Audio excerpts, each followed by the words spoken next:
Vondell, Ward 2. Why'd you run for city council? And you're not up for re-election this year, right? No, so I'm in the second year of my first 4-year term. So nope, not up for re-election. To be honest, this city council kind of came to me, came looking for me. So 95, I leave here. My stepdad was in the military. That's what brought us here to Fort Campbell.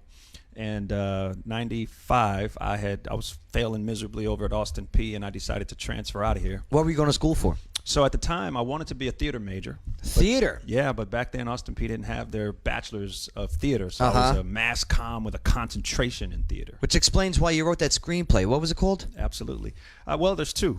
So I wrote a one-act play in undergrad. It's called Mother of Mine. I think that's the one you're referring to. What was that about? Actually, it was a story about me growing up with my stepdad, actually. Okay. So parents divorced when I was 7. And, so a young black kid growing up without his dad. Mom remarries when I'm in middle school. Yeah. I'm in 8th grade. She remarries a soldier. And my stepdad was kind of soft-spoken. He didn't talk. He was that stereotypical stepdad. That's right. He had never had any kids. And so there was just this disconnect, and I'm looking and longing for a dad. And so we never really talked, and we kind of talked through my mom. So it was, did you ask your mom? Go ask your mom. Yeah. So it was like, that kind of thing. So I left here. I was working over at Governor Square at the Foot Locker, and Blockbuster Video was my first job. What's Blockbuster Video? What's that? Updating myself. Isn't that something, man? Yeah. There's one left in the States. Over there by think Little it's in Caesars on Fort Campbell Boulevard. Blockbuster. Boy. Be kind, rewind. Exactly. Did you ever charge anyone for not rewinding while working at Blockbuster? Blockbuster did. Oh, it's the worst. So I was the guy that you'd come beg for your copy of Rambo back in the day. Oh my God, I love it. The hot new releases, remember those? Man, hot new releases. And, Did you guys have that one room in the back that had the curtain, or no? No. Okay. That's Hollywood Video. No, yeah, Hollywood Video. So you're working over there, and then what? Yeah. So I'm at Austin P working as a first generation college guy, and I didn't know a thing about college, Bay or Joe. I just was winging it, taking all these classes I didn't need, and costs money. Yeah, and I didn't know. So anyway, it's a lot of rewinding. Ended up having less than a 2.0 GPA, not because I was dumb or stupid, just ignorant. And so sounded like you had too much on your plate. I did. That was one thing. Yeah. That's why I have a heart for young people, showing them how to navigate those waters. And talking to my first mentor, she was the director of Minority Affairs at the time, and she said, "Hey, Vondell, you ever thought about transferring?" I'm like, "What's that?" And she said, "Well, there's plenty of other schools that you can use your student loan money at." And I was like, "Really?" She said, "Yeah." So I started doing research and found a school in North Carolina that took my scholarship, or took the federal aid stuff. Right. And I drove out one summer and never looked back. So I went to North Carolina School of the Arts for that summer, and then met someone who told me about North Carolina A&T, transferred there, turned my grades all the way around, ended up graduating with honors. All right. Yeah, with a BFA in acting directing. And how long did it take? So 3 years at Austin P and right. 3 years there, so 6. 6 years. Yeah. Wow. Yeah. And then so in at A&T, I had a playwriting class. It was part of my curriculum, and my playwriting instructor said, "We want you to start with a true story about your life and just create a strong dramatic premise." And I think my sentence was, "The most misunderstood relationship in my life is the one with me and my stepfather." And then I wrote the story, which ended up being this play. So the play is around a young man who wants to go to school, and he has this showdown with his stepdad. Me and my stepdad never had that real showdown, but I was able to sort of live it out on paper. How are you with them now? Oh, we're good. Yeah? Yeah. Can you take him? Oh, yeah. Okay, good. Yeah. Well, he's had a couple hip surgeries. Oh, my God. You're such a bully. You're such a bully. But, okay, so boom. But now, why get into politics? It sounds like you're on the right path. You learned your lesson of taking too much on. Why take on local politics? Great question, Joe. So I came back. So I left in 95, came back in 17, and just started going to my local church here locally, and started teaching a Dave Ramsey class, and was just volunteering, serving, doing my volunteer community stuff. And by this time, I developed a relationship with the leadership at my church. And one of the associate pastors called me once, July of the summer before I got elected, and said there's a vacancy in Ward 2, which is closest to our church. And he said, Pastor Daly came in and saw this in the paper, and we think you should run for city council. And I laughed, literally. Why? Why laugh? Well, because I said, Aaron, I'm sorry, thank you, I'm flattered, but I'm not a politician. So in my head, what this politician word meant to me, and I was just like, I'm not that. Right. I mean, the functions of like city council and local politics, local government. A lot of people don't even understand how it all works. Yeah. Oh, yeah. And I didn't. So yeah, here I was not having a clue, and so there went my education to learn what this whole venture was about. So that was my first step. And what'd you do to learn about politics? Yeah, great Did question. you YouTube it? No. Okay. I should have called you, Joe. Usually I YouTube things just so. I should have called you. I would have like, listen, don't do it. Don't do it. But no, so professionally at the time, I was a business coach. And Valerie, who's a city council lady of Ward 5. Yes. She and Guzman. Guzman. Yep. We used to work at the mall. She was over at the men's store out there. And so I knew we had a relationship from way back then and a friendship. And I called her up and said, hey, Valerie, I see that you're something to do with the mayor. Tell me about what this is. And she just asked me a few questions, like, Vondell, now that you're back in Clarksville, what do you want to? What are you up to? What do you want to do? And I said, well, I want to be known for making some kind of change. I know I'm a leader, and I want to get with the movers and shakers. And she laughed. And I said, why are you laughing? And she said, because that sounds just like city council. And I said, well, Valerie, I got one thing to say. And she said, what's that? I said, I'm not a politician. And she said, great. Perfect. Yeah. And I said, what do you mean? That's the title of the job. She says, well, that means you don't have an agenda. Yeah, that's right. And so a little light bulb went off, and I said, okay, Val, what do I do next? So she said, well, you got to go down to the election commission and go through the process, which these guys just went through this past August 20th. So about 2 years ago now officially, I picked up that red folder from downtown at the election commission, told me I had to go out, collect 25 signatures in my ward of registered voters. It was hot out, Joe, that summer. I said, I'm getting 40 because I'm not coming back out in this heat. That's right. And I went door knocking. Yeah. And literally, I remember people asking me, well, what's your deal? Are you a Democrat or you're a Republican? I'm like, I don't know. To be honest, my deal is you. Right. Which was sincere. And collected the 40 signatures. I had a woman, met some great people here in Clarksville. A woman was so excited. African-American lady you thought Obama knocked on her door. She went ballistic. She was so excited. And that's when it started hitting me. And then another woman said, the 30 years I've lived here, no, you're the first person to ever knock on my door and have this conversation. So I started. Was that after she sprayed you with mace, or right? Because who's that? Oh, sorry, sir. Sorry. Well, I knew one thing. I knew I had done sales, and I wasn't afraid of rejection. And so I said the other candidates at the time, I figured they couldn't give it to a coworker or mom or parent and say, get the first 25 pastors to sign this, and they couldn't take it to church. So they had to do the work. So I thought, I'll beat them and get the rejection done if this was what it takes. And here we are. And you got elected. Well, went through that process. Did you think you were going to get elected? Joe, I was getting the signatures to write it off. Yeah. I was getting the signatures to say, I've done it, pastor, and I gave it my best shot. Exactly. Right. I was going to lose gracefully. Sorry.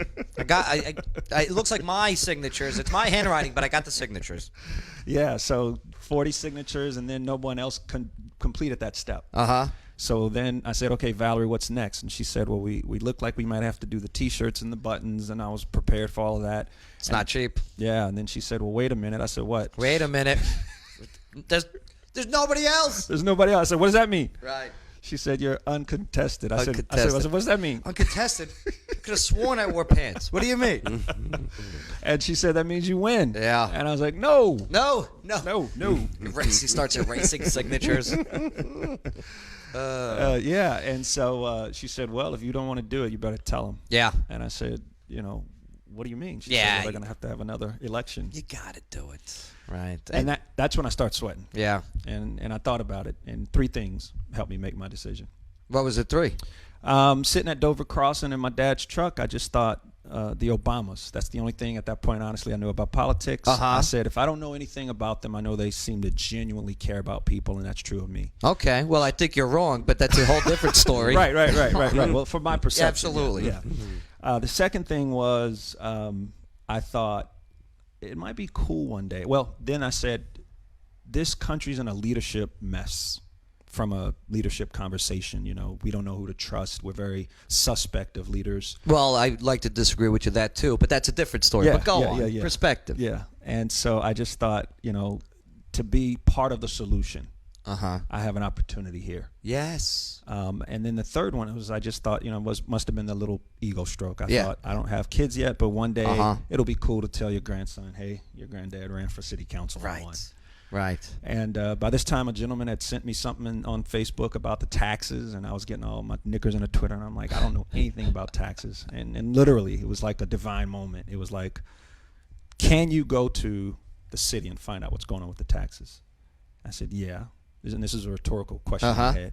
And then, can you go to that gentleman and help him understand what he doesn't understand about the taxes or his question? And I said, yeah, that's kind of what I did as a professor, just help people get what they want and don't know, and that's what I do as a coach. And it was like, okay, that's all this is. So at the end of the day, Joe, I just said, this is really leadership. This is leadership. And I remember taking a leadership course one time, and it said, you know, leaders manage the unexpected. They manage uncertainty, I think was the quote. And I said, okay, here's an opportunity to manage what I'm uncertain about. And so do I have the courage and the wherewithal to kind of go forward? And Valerie did say, well, if you don't like it, you know, you can always resign or, you know, turn in the paperwork and not do it. And I never had any. Yeah, but you're not a quitter. Exactly. Yeah. Once you're in it, right. Absolutely. So once that happened and, you know, the votes were in, and I just thought, you know what, this is exciting and I love it. I love it. So I'm excited that I did it, how it came. Now, what about now that you've been in it? Okay. Yeah. I mean, you know, it's been interesting times, that's for sure. I seen you guys, I mean, weighing in on certain topics, and what are some of the things that you've liked? What's some of the things that you haven't liked so far about it? Right. So one of the things I liked, is, so my goal for the first year was just to say, I need to learn what my job is. Okay. What is my job? And so they give us, you know, some workshops and seminars, but I went above that, Joe. I went and personally sat with each of the department heads in the city and said, hey, you know, I'm new here. You guys have been here 15, 20, 30 years. I need to just sit down and glean. So my first step was to meet with, you know, CPD and Chief Ansley at the time. I sat with him and had him walk me through all of the departments and show me the evidence room, and walk me through that process. Very cool. Yeah, sitting with the police fire chief, Chief Montgomery, and learning what his role was. Cool dude too. Absolutely. Right. Sitting with the CFO to say, hey, you know, we do these budget things every year. I can barely keep up with my own household. Most folks can barely keep up with their own household budget. I know it from the Dave Ramsey perspective, but help me understand what I need to know to be able to make a voting decision about what's what. And so that was very insightful. Speaking of the voting decisions, do you get along with every other city council member? Yeah. From what I hear, this city council it's just new. You know, I heard some horror stories from the past, different administrations. I wasn't here, so I can't speak to any of that. But one of the things that I looked for was who was running for mayor, because I thought, I'm going to be the new guy. Yeah, that's right. I want somebody that I can look to and learn from. And so I'm very excited to be working with Mayor Pitts on these initiatives. So that's what's up. Yeah. Man, Vondell. Ward 2, Vondell Richmond. Didn't even want to run. Ended up running. Got in. And he's like, you know what? All right, I'm here to represent the people that elected me. Absolutely. That's awesome, man. And you got any advice for those who are currently running? Absolutely. For city council? Absolutely. I would say never be afraid to admit you don't know something. Go find it out. All right. Talking to people and have a vision. Have a vision. I think that's what I admired about Mayor Pitts, is I could see a compelling vision. And so my biggest question was, how could I figured if I show up to the meetings and vote, I help Clarksville move forward. But I thought, I'm over Ward 2. How do I help Ward 2 move forward? And so I just started working on a vision. So, yeah. There you go. Man. It's a lot of work, though. Oh, yeah. It's a lot of work. Yeah. More than you thought? A bit more than I thought. I think you asked me one of the things I don't like. I think the thing I don't like, and one of the things I'm trying to impact, is helping our citizens, our community, understand that local government is totally different from what we see in the Absolutely. what we're fussing about Right. on social media. Local government, and it's so vital, so important. Local Absolutely. government, right? More important, I think. I agree. Yeah. I agree. Yeah. You know, you take you take a look at the federal government, state government, okay, and everyone's complaining, which you have a right to, and which you should. Yeah. But man, why aren't you really getting passionate about your next door and your ground? Absolutely. Like, take it easy, take all that passion, that fire, and redirect it to where you have true, immediate results over Absolutely. your neighborhood. Yeah. The place where you pay money for property tax. Yeah. The hell's with the sewage bill? Okay. I get them too. Joe. What the hell? Could you bring that up? Could you talk to the sewage guy? All right, the sewage department. Be like, why is this double my water bill every time? I know, man. It's interesting. Yeah. I'll get you, sewage man. I'll get you. Maybe we're in the wrong business, Joe. Yeah, I need to be in the sewage. Back where I come from, the guys in the sewage business, I don't know nothing. You know what I mean? I don't know nothing. Thank you for hanging out with us today. Absolutely. And Thanks filling for us in having on me, things. Joe. Yeah. Yeah. Local politics. Get involved. Know who your people are. To be honest with you, and I'm glad you got elected and everything. Yeah. But man, no one should ever be running uncontested. And This is true. And I think because people are distracted and not focusing on their local politics, that's why you ran uncontested. Yeah. It's Because Ward 2 is not like freaking 5 people. It's a big populated ward. It's an older side of Right. It's North Clarksville. Absolutely. A lot of retarees, a lot of elderly. Mm-hmm. Yeah. Yeah, it's an important ward. It really is. It really is. It's a growing ward. Yeah.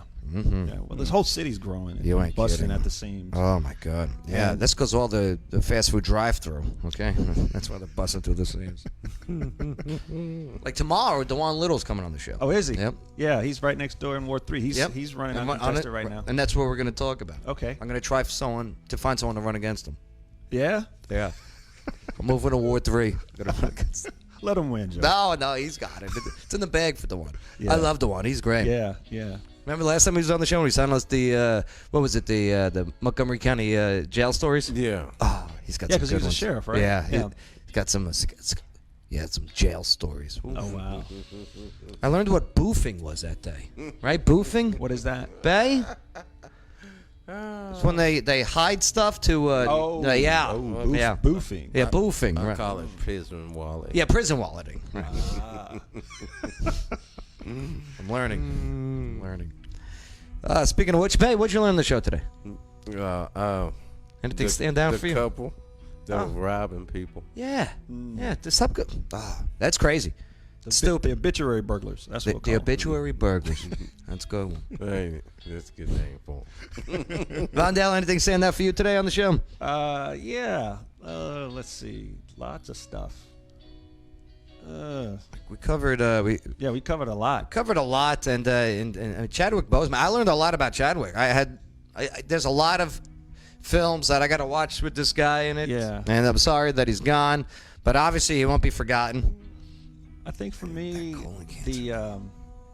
now I'm drawing a blank. We did the canceled shows. Canceled shows. Yeah, I was Yeah. about to say the shows. Shows me how much I'm out of touch. Me too. Criminal Minds. I'm devastated, Joe. You ruined My bad. I'm gonna start watching it though now. I appreciate that heads up. You ruined me. Criminal Minds. And Stranger Things. I'm gonna check out Stranger. Oh yeah, definitely check it out. Yeah. All right. Well, Clarksville, thank you for enabling us to have a conversation, hear about you within your own borders. So don't forget to click like, share that button, okay, and also let the others know that we like to party with a purpose. If you want to come join us in the studio, send us a private message. I'm more than lucky to have you here. All right. See you tomorrow with DeJuan Little on the Joe Padula Show. Absolutely.